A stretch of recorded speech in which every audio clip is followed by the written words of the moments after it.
anterior charla nos olvidamos pedir permiso para la grabación, pero desde ahora se está comenzando a grabar, así que ya nos dieron autorización Jonathan y también Ana, así que vamos a grabar estas dos charlas. Gracias, solo quería aclarar eso. No, de qué hay. Bien, entonces. Bueno, un grafo en general, ¿qué es? Es un conjunto, ¿cierto? O es una estructura formada, ¿cierto? Que relaciona vértices y aristas, las cuales usualmente se denotan por estos conjuntos, donde el yésimo vértice se denota con la letra V sub I, y la arista que es adyacente a ella por la letra E sub I, ¿cierto? En general. Ahora bien, la matriz que, ¿cierto?, discretiza esta relación de los grafos, ¿cierto? La conocemos como matriz de adyacencia, la cual es una matriz simétrica de orden n, donde la entrada ijésima entrada va a ser 1, siendo que el vértice i y el vértice j sean adyacentes, y 0 en otro caso. Ahora bien, vamos a denotar usualmente, ¿cierto?, por la letra lambda sus autovalores, y vamos a definir al índice de Strada como la suma de las exponenciales, ¿cierto?, de cada autovalor de la matriz de adyacencia. Esta cantidad fue puesta o propuesta por Ernesto Estrada cerca del año 2000, ¿cierto?, en este artículo que está acá abajo. Ahora bien, como el índice de Estrada, por definición, es la suma de las exponenciales de los autovalores de la matriz de adyacencia, podemos considerar esta forma de escribirla como una serie, donde aquí los m sub k corresponden a los k'ésimos momentos espectrales del grafo. Bien, ahora, Zetovich, Dugan, Sachs, ¿cierto?, en este libro, calculan algunos momentos espectrales, ¿cierto? El momento 0, que corresponde a la suma de los autovalores, al momento 1, alguien se mata. Bueno, el resto de los momentos, donde aquí t corresponde a la cantidad de triángulos que tiene el grafo G. Ahora, con esto, ¿cierto?, y la definición o esta forma de escribir el índice de Strada, Hambat en el 2016 obtiene una cota inferior para el índice de Strada, pero que depende del número de vértices, de aristas y de triángulos, considerando los momentos espectrales, donde la igualdad se alcanza siempre y cuando el grafo G sea el grafo vacío. Bien, ahora, de la Peña, en el 2007, en este artículo, también obtiene tanto una cota inferior como una superior para el índice de Strada, también en función del número de aristas, de vértices y de aristas, ¿cierto?, donde la igualdad se alcanza, ¿cierto?, siempre y cuando, en ambos lados se alcanza, siempre y cuando el grafo G sea isomorfo al grafo vacío, ¿sí? Ahora bien, bajo esta hipótesis o bajo esta idea, ¿no?, esta motivación de obtener cotas para el índice de Strada en función de términos conocidos del grafo, porque aquí el número de vértices y de aristas es conocido, ¿cierto?, es en lo que se basó nuestro trabajo. Entonces, los resultados principales, ¿cierto?, que son las cotas inferiores para el índice de Strada, nosotros consideramos esta función, ¿sí?, la cual es decreciente en este intervalito, y creciente aquí, ¿cierto? Y notamos que para cuando x es mayor o igual que 1, en f de 1 tenemos que es 0, implicando que esta función de acá, que f de x sería no negativa en este intervalo, ¿bien?, implicando que obtenemos esta desigualdad. Entonces, donde la igualdad se alcanza siempre y cuando el x sea 1, ¿sí? Ahora bien, para un grafo G, ¿cierto?, de orden n, es decir, sobre n vértices, consideramos la desigualdad que obtuvimos aquí previamente y la aplicamos a la definición del índice de Strada. Y obtenemos, ¿cierto?, aquí dejamos de lado al exponencial del mayor autovalor, ¿cierto?, y a los restantes n-1 1 autovalores que quedan, ¿cierto? La suma de las exponenciales de los n-1 autovalores que quedan. Aplicamos la desigualdad de Cauchy-Schwarz, obteniendo... No, miento, disculpen, estaba hablando de otra cosa. Aplico la desigualdad directamente, ¿sí? Y obtengo esta separación. Aplicando propiedades del logaritmo exponencial, ¿cierto? Tenemos la igualdad de esto, sumando y restando el mayor autovalor que no está acá, porque acá consideramos del segundo hasta el n, ¿cierto? Y considerando que el primer momento espectral da 0, llegamos a esta expresión. Es decir, obtuvimos que el índice de Estrada queda acotado inferiormente por esta expresión que está en función del mayor autovalor del grafo. Ahora bien, gracias a este resultado, ¿cierto? Este lema de Zetovich, Doodle y Sachs en este libro, ¿cierto? El cual dice que G solo tiene un autovalor distinto, ¿cierto? Sí, solo si G es el grafo vacío, no sé si se ve ahí. De la desigualdad que obtuvimos antes, ¿cierto? Vamos a saber que la igualdad se alcanzará sí, solo si todos los autovalores son 0, implicando que G tenga que ser isomorfa al grafo vacío. Bien, entonces bajo esta desigualdad que obtuvimos acá podemos definir esta función phi, ¿cierto? Donde vamos a hacer cambio como está variando el lambda 1 aquí, vamos a ponerle x. Y notemos que esta función, ¿cierto?, es decreciente en este intervalito. Entonces, si ahora yo puedo ser capaz de buscar un valor de x, ¿cierto?, que está dentro de este intervalo, ¿cierto? Voy a poder acotar, ¿qué cosa? El índice de Estrada. Entonces, para esto, usaremos diferentes resultados que se han obtenido para acotar inferiormente el índice, el mayor autovalor del grafo. Por ejemplo, el siguiente, el que está dado en este teorema de Favaron, Maggio y Sackle, ¿cierto?, en el 1993, en el cual dice que el mayor autovalor del grafo está acotado inferiormente por la raíz del mayor grado de vértice, ¿cierto? Entonces, considerando este lema y esta función, ¿cierto?, podemos acotar inferiormente el índice de Estrada. Bien, donde, si se dan cuenta aquí, la desigualdad no es estricta. Esto se da porque, puesto que estamos considerando que el grafo sea no vacío, ¿sí?, implicando que la desigualdad no se verifica, la igualdad. Ahora bien, si consideramos ahora esta otra cota inferior para el mayor autovalor del grafo, ¿cierto?, y consideramos la función phi, obtuvimos esta otra expresión o cota inferior para el índice de Estrada, la cual depende del número de lados, ¿cierto?, de lados, de vértices, y del menor grado vértice ahora, ¿sí? Y la igualdad se verificará siempre y cuando el grafo G sea isomorfo al grafo vacío de n vértices. Bien. Ahora, si consideramos grafos bipartitos, ¿sí?, entonces para grafos bipartitos consideraremos la definición del índice de Estrada, nuestra desigualdad que obtuvimos al comienzo, y ahora considerando que como el grafo va a ser bipartito, este tiene la cualidad de que el mayor autovalor, ¿cierto?, es igual a menos el menor autovalor, ¿cierto?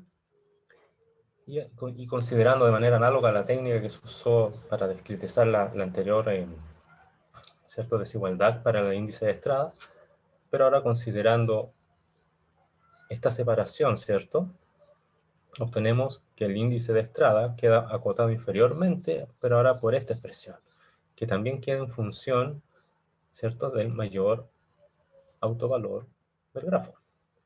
Bien, entonces de aquí, si consideramos esto, ahora la función phi, la cual es decreciente en este intervalo, y volvemos a utilizar ciertos resultados que se han probado en la literatura para el mayor autovalor del grafo, como por ejemplo este, podemos obtener esta expresión que acota inferiormente el índice de Estrada, ¿cierto?, que en función del número de lados, de vértices, y del menor grado vértice. Y tenemos que el caso de igualdad se alcanza siempre y cuando el grafo G sea isomorfo a este grafo, ¿sí? Es el grafo bipartito completo cuya partición tenga P vértices y tenga un vértice, ¿sí? Unido un vértice. Y además se cumpla esta igualdad para el N. Ahora bien, si también si consideramos este otro resultado, que acota inferiormente el radio espectral, ¿no? O el mayor autovalor del grafo, donde la igualdad se alcanza para esta cota cuando el grafo isomorfa el camino de largo n, hemos obtenido este resultado también, que esta expresión que aproxima o acota el índice de Estrada, cuya igualdad se alcanza cuando el grafo G es isomorfo a un lado o a este camino de largo 4. Ahora bien, para ejemplificar un poco nuestros resultados, exhibo esta tabla con diversos grafos que son conocidos. No pasamos a hacer cosas más estructuradas, puesto que queríamos exhibir los resultados. Es decir, las dos primeras columnas, la primera columna refleja el valor real del índice de Estrada. Las dos primeras son los dos resultados que se exhiben al comienzo en la presentación, ¿cierto? Que el primero era la cota inferior que para el índice de Estrada, que está en función de n, m y t, donde t era el número de triángulos. La segunda era la cota inferior que daba de la peña. Y las siguientes 4 columnas son los resultados que hemos obtenido dentro del trabajo. Si usted se da cuenta, los resultados que hemos obtenido son mucho mejores que los que ya estaban en la literatura, ¿sí?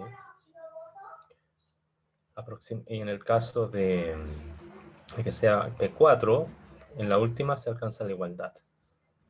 Bien, entonces, el resultado. Algunas referencias que se usaron en este trabajo son estas, junto con las que hemos visto. ¿Alguna pregunta? Muchas gracias, Jonathan, por la charla.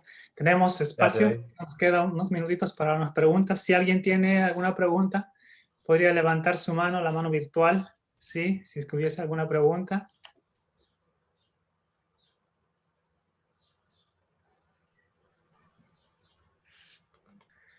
Bueno, Jonathan, te quería hacer pregunta. Este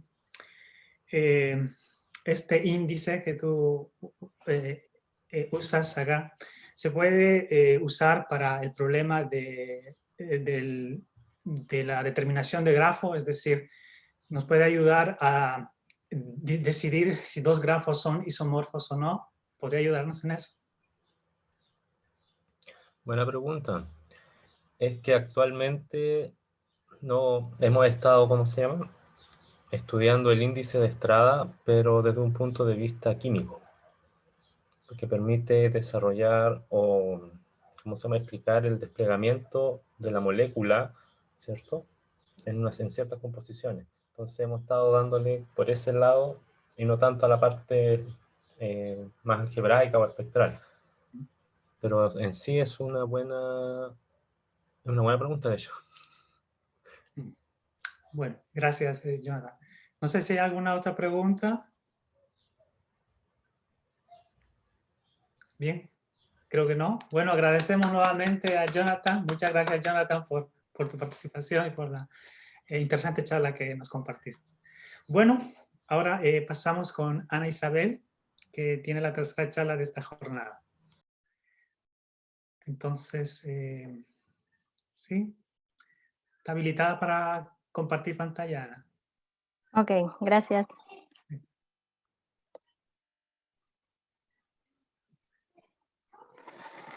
Listo. Bien. Bueno, Perfecto. bueno.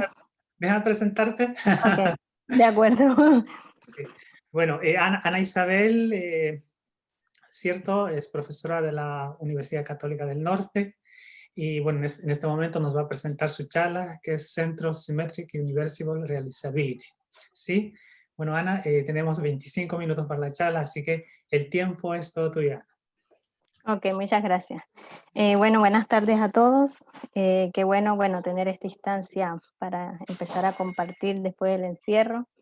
Gracias a Hans, a David por la invitación.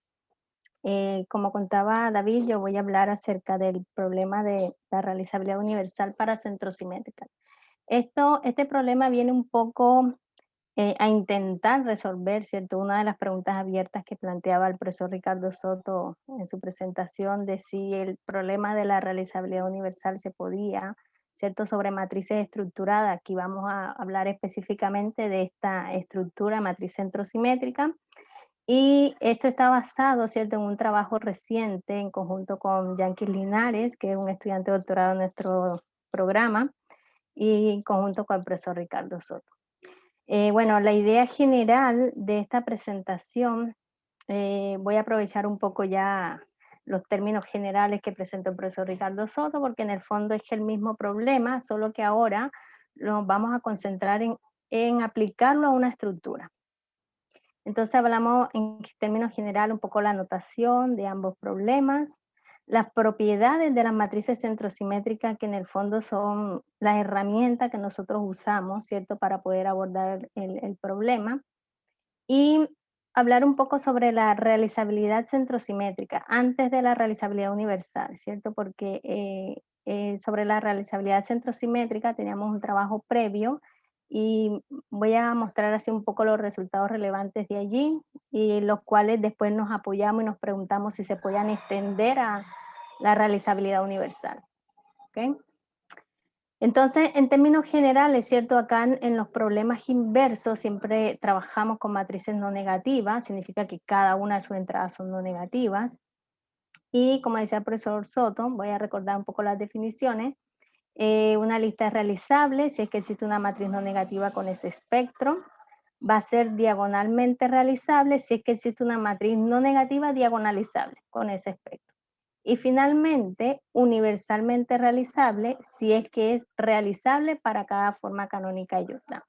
Yo creo que aquí en la realizabilidad universal, bueno, se complica un poco el problema, ¿cierto? Porque no solamente pedimos una matriz solución, pedimos una familia de matrices de soluciones, una para cada forma canónica de Jordan que tenga el espectro. Entonces, aquí están los dos problemas, ¿cierto? El NIEP y el URP. Entonces, el NIEP es buscar condiciones necesarias y suficientes para que exista una matriz no negativa con el espectro prescrito. Y el URP ya es nuestra extensión a encontrar una familia de matrices, pero que ahora sean universalmente realizables. Ok, entonces estos, ¿cierto? Son los dos problemas los que ya mencionaba en la primera presentación. Ahora vamos a ver cómo los aplicamos a una estructura específica. Varias estructuras ya han sido trabajadas por lo menos en el NIEP, ¿cierto? Tales como NIEP para matrices simétricas, matrices persimétricas, normales, toplex, ¿cierto? Con ciertos resultados que claramente aportan a la solución del problema. Y vamos a concentrarnos en las matrices centrosimétricas. Bueno, aquí herramientas importantes para la construcción de matrices más que todo, tiene que ver con las matrices sumas filas constantes, ¿cierto? ¿Por qué? Porque aprovechamos el hecho de que la suma fila constante de la matriz es un autovalor y además tiene asociado el autovector de Perron, ¿cierto? Al autovector de Perron que está asociado al autovalor de Perron, que aquí por notación siempre lo vamos a denotar como nuestro radio espectral y en nuestra lista va a representar el lambda 1. Entonces, como nuestra idea es trabajar sobre matrices estructuradas, en este caso la centrosimétrica, vamos a usar mucho esta matriz que vamos a denotar con la letra J mayúscula, que es una matriz contraidentidad, es decir, una matriz que tiene unos en la antidiagonal y ceros en el resto. Entonces, cada vez que veamos esta matriz nos estamos refiriendo justamente a esta matriz, la contraidentidad. Entonces, ¿qué es lo que es una matriz centrosimétrica? Si uno busca en la literatura, ¿cierto? En términos de definición, encuentra esto. Es una matriz en general rectangular cuyas entradas satisfacen esta igualdad que está aquí. Pero así a simple vista es difícil imaginarse cómo se ve, ¿ya? Una manera más fácil de entonces interpretar la definición es verificar este producto. Si yo hago J, CJ, aquí como la matriz rectangular, pongo JM y JN para respetar el orden en el producto. Si nuevamente me da la matriz C, decimos que es una matriz centrosimétrica. Pero una manera aún más fácil de identificar una matriz centrosimétrica a simple vista, cuando yo veo la matriz, es darse cuenta, como su nombre lo dice, que es simétrica respecto del centro. Es decir, si yo aquí tengo un par de ejemplos para el caso impar y el caso par. Si la matriz de orden impar, en este caso de tamaño 3, si nos fijamos en el centro, que es la letra E, hay simetría respecto a las diagonales, las verticales, las horizontales. Eso es lo que es una matriz centrosimétrica. Tiene simetría en todas las direcciones. Y lo mismo se puede observar en el caso par. ¿Ya? Cuando la matriz es muy grande y no es fácil ver la simetría respecto al centro, otra manera de observarlo también es por filas. La primera fila es exactamente la misma, la primera fila de izquierda a derecha es exactamente la misma, la última de derecha a izquierda. Y así sucesivamente lo vamos viendo con la segunda fila y la penúltima, ¿cierto? Siempre se repite el mismo patrón de derecha a izquierda que de izquierda a derecha. Entonces, esas son las matrices centrosimétricas. Ahora, ¿qué es lo que hemos podido rescatar de sus propiedades? Que yo creo que de todas las estructuras que ya antes hemos estudiado, es la que tiene mejores propiedades, ¿ya? Y permite manejo de ellas. Por ejemplo, el hecho de que, dada una matriz centrosimétrica, su inversa, si es que existe, la transpuesta, la combinación lineal o el producto, sigan siendo centrosimétricas. Y de todas estas propiedades resaltamos la propiedad 4, porque es una propiedad, el hecho de que sea cerrada bajo el producto casi no la conserva ninguna otra estructura, la centrosimétrica sí, y esto nos ha ayudado muchísimo en los resultados. Otras características importantes que tienen las propiedades centrosimétricas, las matrices centrosimétricas, es que ya se conoce en la literatura que sus autovectores están clasificados. Me explico. Si yo tengo una matriz centrosimétrica de orden par, es sabido que la mitad de sus autovectores son simétricos y la otra mitad son antisimétricos. Y si son impares, la mitad más uno son simétricos y el resto son antisimétricos. Y esa propiedad es bastante interesante sobre las matrices centrosimétricas. Ahora, ¿qué significa que un autovector sea simétrico? Si satisface esta definición. J por X, siendo X el autovector, me devuelve a X. ¿Está bien? J, la matriz que le mencionaba al principio, la contraidentidad. Y antisimétrico, que sea menos X. Ahora, en la práctica, cuando uno calcula matrices centrosimétricas en Scientific, no sé, en estos programas, y le pide que calcule sus autovectores, es posible que no me los muestre simetrizados o antisimetrizados, pero no significa que no los tengas, pero sí los podemos simetrizar y antisimetrizar. Cuando eso pase, simplemente hacemos esta pequeña operación. Pero ya la teoría nos dice que la mitad se clasifican como simétrico y la mitad como antisimétrico, entonces eso siempre pasa. Y estas dos propiedades, ¿cierto? Son conocidas en la literatura, se pueden conseguir, por ejemplo, en los papers de Canton y Butler. Aquí lema 1 y definición 3 están dadas para matrices centrosimétricas general. Aquí no hablamos todavía de no negatividad. O sea, son condiciones muy generales. Pero ya cuando la centrosimétrica es no negativa, también se sabe que el autovalor de Perron lambda 1 tiene asociado un autovector que es simétrico. Es decir, el autovector de Perron siempre se va a clasificar dentro de los autovectores simétricos. Eso es un hecho. Ok, esas son como herramientas generales. Ahora, en las herramientas que nos hemos apoyado para obtener los resultados, tanto para la realizabilidad centrosimétrica como para la realizabilidad universal, son estos dos teoremas que voy a mostrar a continuación, que son así como el corazón de las propiedades respecto a la matriz centrosimétrica. Ahora, si una matriz centrosimétrica y es de tamaño par, ella siempre se va a poder escribir de esta forma, o sea, tiene esta representación, donde A y B son matrices cuadradas, y J es la matriz contraidentidad. Si es impar, entonces la matriz centrosimétrica se va a ver de esta forma. Nuevamente A y B son matrices cuadradas, C es un número, y los vectores X, Y, bueno, son vectores de M por 1. Ahora, ¿qué otra información podemos o se conoce respecto de esta representación de las matrices? Que son ortogonalmente similares. Es decir, si es par, que ya vimos en el teorema anterior que tiene esta representación, es sabido que es ortogonalmente similar a una matriz diagonal en bloque de esta forma. Y más que eso, ¿cierto? Cuando la matriz sea no negativa, aquí los teoremas están hechos simplemente para matrices centrosimétricas general, pero cuando además es no negativa, este resultado dice un poco más. Dice que el autovalor de Perron que tenga la C, la lambda 1, va a pertenecer a esta matriz, a la A más JB. Entonces, de esa manera, todos los autovectores simétricos asociados a la matriz C van a pertenecer a A más JB. Y los antisimétricos van a pertenecer aquí. Entonces, es una manera de que ya yo sé cómo clasificar dónde van a caer los autovectores simétricos y los antisimétricos. Y lo mismo pasa para el caso de las centrosimétricas impares. Son ortogonalmente similar a estas matrices, diagonal en bloques. Y si fuera no negativa la matriz, el autovalor de Perron va a ser un autovalor de esta matriz que está aquí, que es un tamaño mayor que la A menos JB. Entonces también se tiene la información que todos los autovectores simétricos pertenecen aquí a esta matriz y los antisimétricos pertenecen acá. ¿Ya? Entonces estos dos teoremas, teorema 5 y teorema 6, son los que nos han permitido dar algunas caracterizaciones para matrices centrosimétricas. Por ejemplo, aquí hablo de resultados obtenidos, esto pertenece a este paper con el conjunto compresor Rojo y Soto, donde verificamos que en el caso 4, ¿cierto? Recordemos que el NIEP está resuelto hasta el caso 4, es decir, ahí hay una caracterización completa. Entonces nos preguntamos, ¿qué pasa con el NIEP centrosimétrico? También podemos dar una caracterización por lo menos hasta el caso 4. Bueno, lo que conseguimos en este paper fue probar que hasta el caso 4, pero reales, listas reales. ¿Sí? Entonces no es completo, porque el caso 4 también puede incluir números complejos.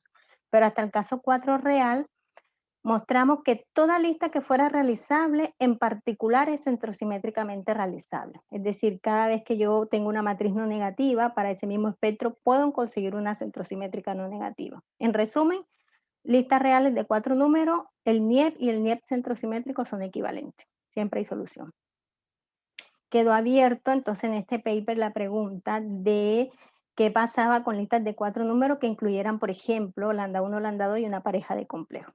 ¿Está bien? Otro resultado, también perteneciente a este mismo trabajo, fue caracterizar listas que no podían ser el espectro de una matriz centrosimétrica. Si bien en todos estos problemas uno se preocupa de buscar solución, es importante también saber cuando no hay solución, ¿cierto? Entonces, encontramos, por ejemplo, que listas de números complejos donde hay un solo número real, que es el autovalor de Perron, y un número impar de parejas de complejos, aquí M es impar, ese tipo de listas no pueden ser el espectro de una matriz centrosimétrica. Esa es una demostración que hicimos por contradicción. No voy a dar los detalles, pero es bastante sencillo si usando los teoremas que mostré recién de similaridad unitaria, ortogonal, perdón, verificar que esto va a pasar. Cuando haya un número impar de parejas de complejos, no vamos a tener solución centrosimétrica. Aun cuando la lista sea realizable, no va a ser realizable centrosimétricamente. Entonces tenemos ese resultado.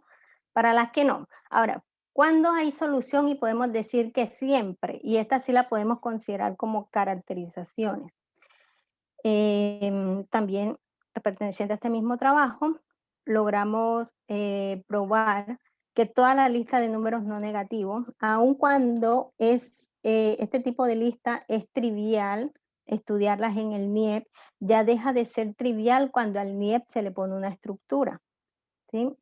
Por ejemplo, en el caso persimétrico, probar que listas de números no negativos eran persimétricamente realizables requirió de una demostración bastante compleja.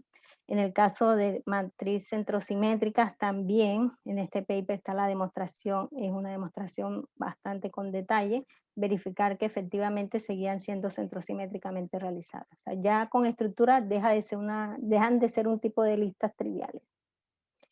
Otro tipo de listas que pudimos caracterizar son aquellas que tienen dos números reales positivos, también son centrosimétricamente realizables, y las listas del tipo Suleimanova complejo, ¿cierto? Son aquellas, ya hablaba el profesor Soto de ellas, lambda 1 positivo y el resto de autovalores tienen parte real negativa y cumplen con esta condición. Todas las listas que se encuentren en esa región del semiplano izquierdo van a ser centrosimétricamente realizables. Claramente vamos a exceptuar de allí las que estén en las condiciones del teorema 8, ¿cierto? Porque ahí esto es general, esto es para cualquier lista del plano.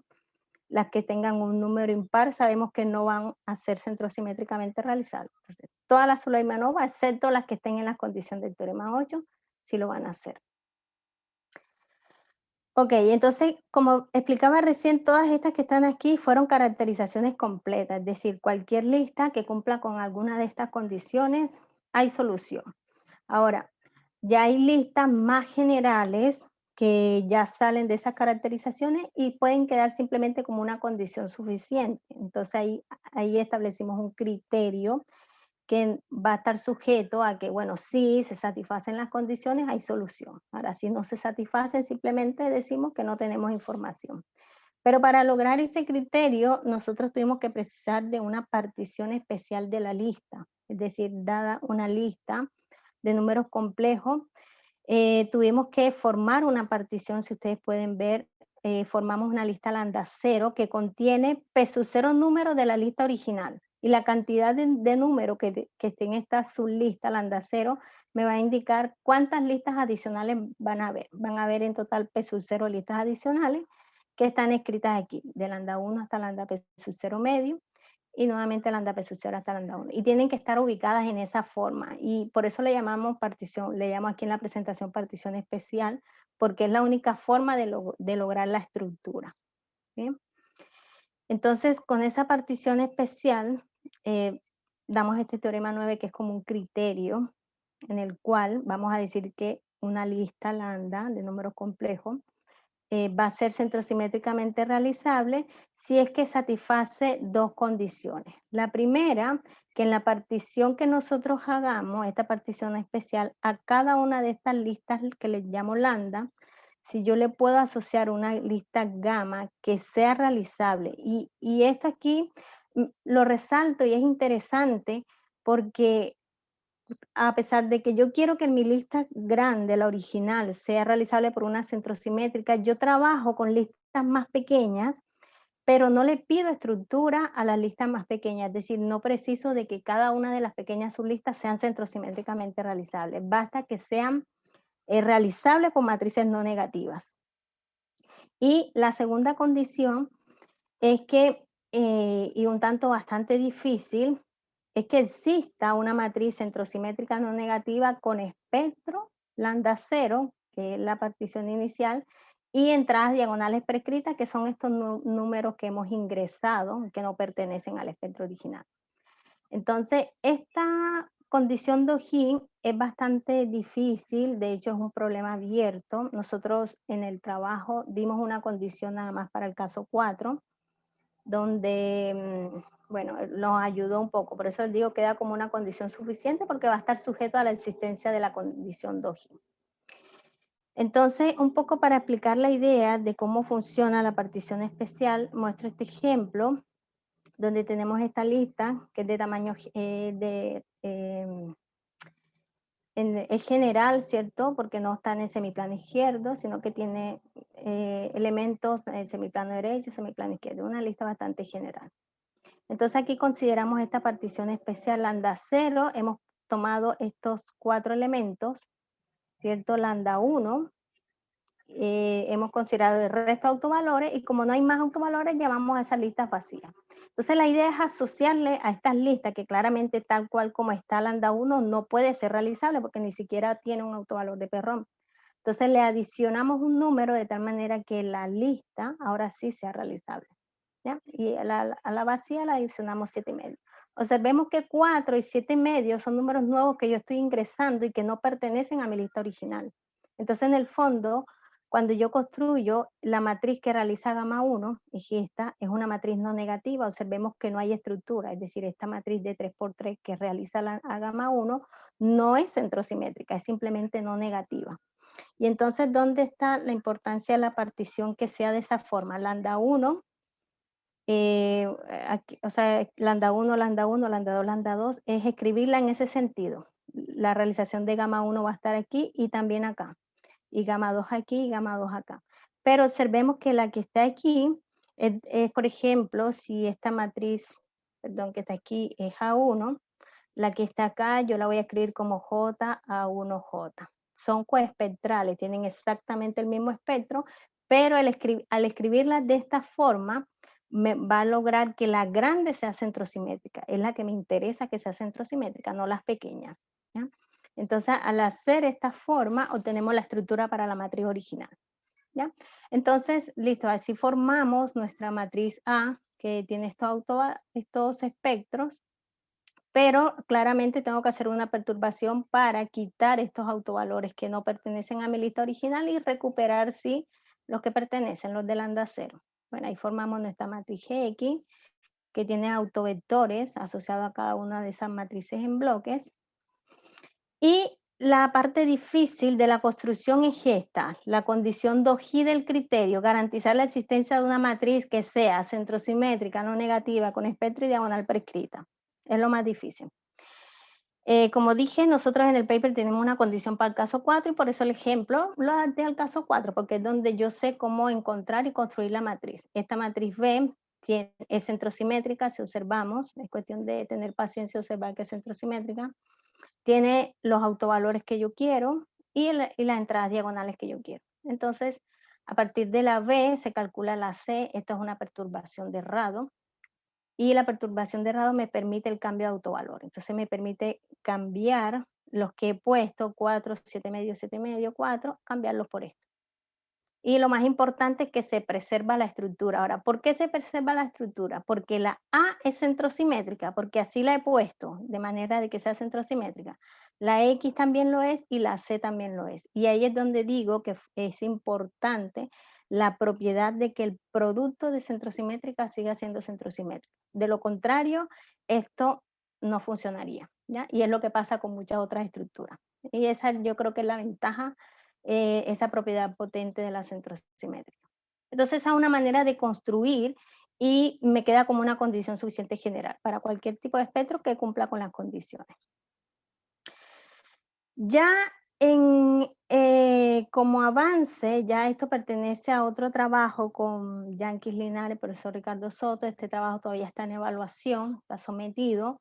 Pero aquí, en este trabajo, intentamos responder la deuda que habíamos dejado, ¿cierto? Cuando presentamos en el otro paper, solo para listas de números reales. ¿Qué pasaba para listas de 4 números, pero ahora admitían complejos? ¿Se podía decir que también eran centrosimétricamente realizables? La respuesta es no. Acá el lema 10 es una condición necesaria para que haya realizabilidad centrosimétrica. Es decir, si esta lista es realizable, entonces vamos a decir que ella es centrosimétricamente realizable si satisface estas condiciones. Y esta es una demostración muy extensa, yo solamente voy a dar el resultado.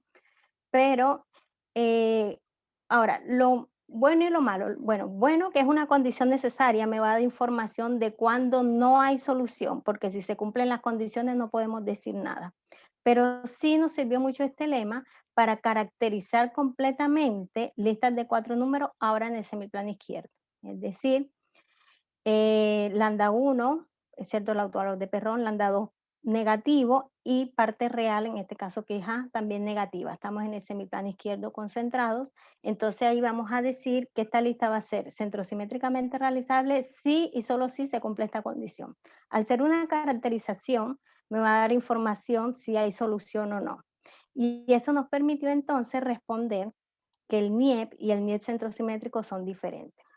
Caso que no logramos ver cuando lo hicimos en el caso real, porque quedaba pendiente el caso complejo. Pero fíjense en este ejemplo, una lista de 4 números que es realizable, ¿cierto? Es enemigo realizable, esta es su matriz de realización. Es realizable, más sin embargo, si chequeamos la condición necesaria y suficiente del teorema 11, va a fallar con estos números. Entonces no puede ser el espectro de una matriz centrosimétrica porque falla la caracterización. Entonces ahí podemos decir tajantemente, bueno, los problemas son diferentes en el caso 4.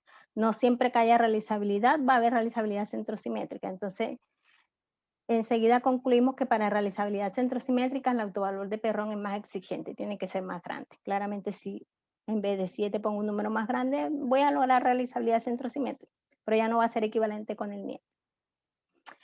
Y finalmente, pensando un poco, ¿cierto?, en el problema de la realizabilidad universal para centrosimétrica, que es muy difícil, yo creo que ha sido uno de los problemas más difíciles de abordar, es el URP para estructura, porque aparte de querer mantener la no negatividad, mantener que se tengan las formas de Jordan, lo más difícil es mantener la estructura. Entonces, como una condición suficiente en este trabajo, también lo que hicimos fue presentar este resultado, en el cual claramente para que todo funcione, que se mantenga la estructura, no negatividad y formas de Jordan, todas las que queremos, le tuvimos que imponer condiciones. Una condición era que la lista que me den admita una partición, ¿cierto? De esta forma, lambda 1, lambda 2 en dos sublistas, pero de manera que ellas no compartan autovalores. Allí inmediatamente quedan muchas listas por fuera. Por ejemplo, si yo tuviera una lista que tiene un autovalor de Perron y los demás números todos se repiten, no voy a lograr aplicar este teorema, porque no va a haber ninguna partición que no compartan autovalores, siempre va a suceder. Entonces van a entrar en juego todas aquellas listas cuya partición no compartan autovalores. Entonces, bueno, se tiene que cumplir además de que la lista lambda 1 sea diagonalmente realizable. Eso puede pasar porque el lambda 1, que es el autovalor de Perron, va a caer en lambda 1. Lambda 2 ya no va a tener autovalor de Perron, así que le vamos a pedir que sea diagonalizable, pero no necesariamente va a ser no negativa, ¿sí? No necesariamente va a ocurrir. Y de tal manera que la matriz realizadora omega 1 y omega 2 en su suma sea UDP. Recordemos que UDP significa positivo fuera de la diagonal, 0 son permitidos en la diagonal, y la diferencia sea positiva. Cuando todo eso suceda, tenemos realizabilidad centrosimétrica universalmente. A pesar de que el teorema se ve con muchas condiciones, la primera pregunta que uno se hace es si existirán listas que satisfagan todas esas condiciones, y la respuesta es sí. Y pudimos caracterizar dos tipos de listas, por ejemplo, las no negativas, ¿cierto? Si una lista es realizable, cuyos autovalores son no negativos, y claramente tenemos que hacerle cumplir la condición de que la partición sea no vacía, no compartan autovalores, entonces ahí va a haber solución. Y el otro tipo de lista que pudimos caracterizar fueron las Suleimanova real. ¿Ya? Aquí quedan muchas preguntas abiertas de qué pasa con la Suleimanova complejo, donde ya sabemos que hay solución para realizabilidad, pero no sabemos qué pasa en la realizabilidad universal. Bueno, muchas gracias. Muchas gracias, Ana Isabel. Gracias por esta charla interesante. Bueno, ahora tenemos tiempo para un par de preguntas, así que dejo el espacio. Si alguien tiene alguna pregunta, podría levantar su mano, por favor.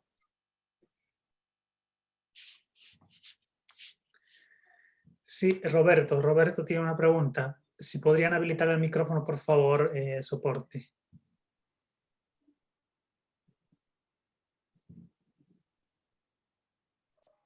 Ya. Hola, bueno, muchas gracias. ¿Puedes ir a la diapositiva 22, por favor? ¿Ahí? La 22, ahí. Uh-huh. Déjame leer el teorema 11, por favor. ¿Qué es lo que falla a la lista del teorema del ejemplo siguiente? ¿Qué es lo que falla? ¿Me puedes mostrar? La lista es 7 menos 1 menos 3 más 5. O sea, aquí el lambda 1 es 7, lambda 2 es menos 1, A sería menos 3 y B sería 5. Entonces, al hacer las cuentas gestas no es no negativo. Ya, O sea, pero entonces, por ejemplo, pon el ejemplo, por favor. Si tú modificas el 7, ¿hay esperanzas de que la cola sea centrosimétricamente realizable? Si lo cambias. Sí. Ok, sí. entonces, ¿cuán grande es digamos, el elemento óptimo para que se realice esa lista con esa cola de menos 1, menos 3, más 5, más menos 5? ¿qué tan grande tendría que ser 7? O que, bueno, obviamente no puede ser más chico que 7. Porque si hubiera más chico, obviamente el 7 debiera realizarlo. Por la perturbación que se Sí, perturba el autor siendo. ¿Se ha chequeado eso? Ese es un número que se puede calcular si uno usa un poco los teoremas de similaridad ortogonal que yo mostré al principio, ¿cierto? Como allá estamos trabajando Ya, el caso par, pero- se va a ver una ya. matriz de esta forma. Va a ser ortogonalmente similar a esta. Entonces yo puedo calcular el A y el B adecuado de tal manera de lograr centrosimetría. Entonces, como yo quiero no negatividad, ahí tengo que entrar a jugar cuál sería el lambda 1 óptimo. O sea, yo sé que si me Sí. lo tomo suficientemente grande, va a haber solución. Ahora, ¿cuál es Sí. el óptimo? El óptimo no sé. Ya, pero ¿puedes volver al teorema 11, por favor? Porque en este teorema 11, según veo, es una condición necesaria y suficiente en caso 4. Entonces, tú, por ejemplo, si reemplazaras el 7 por lambda 1, yo creo que la condición que está bajito te pudiera señalar cuán óptimo pudiera ser lambda 1 ahí, para que esa condición de abajo se satisfaga. Dice despejando el lambda 1. El lambda 1, exacto. Yo realmente mi pregunta va motivada a lo que sigue. Nosotros sabemos que el autovalor óptimo para la realizabilidad no negativa es más chico que el óptimo para la simetría. Es más chico.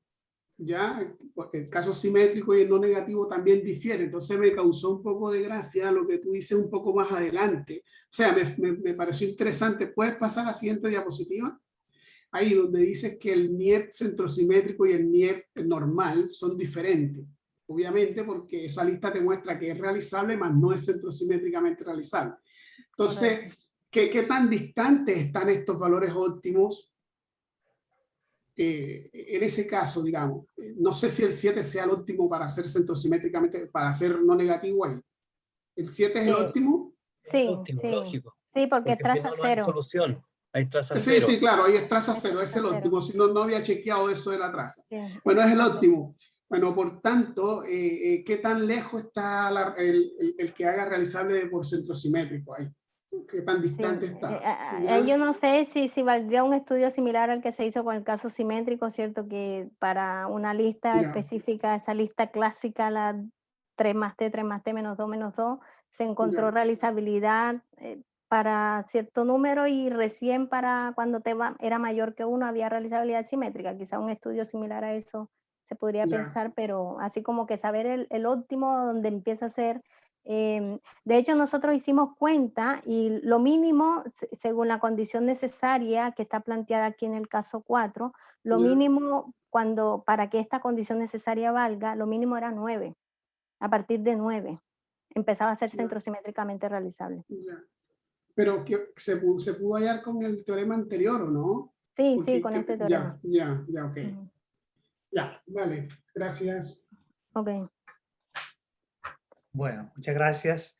Creo que vamos a cerrar con ello, así que nuevamente agradecemos a Ana Isabel por la charla que nos brindó. Muchas gracias, Ana Isabel. Gracias. Bien. Sí. Bueno, con eso concluimos entonces nuestra primera jornada, ¿cierto?, de este evento. Les agradezco mucho que pudieron unirse el día de hoy, ¿cierto?, a estas 3 charlas. Así que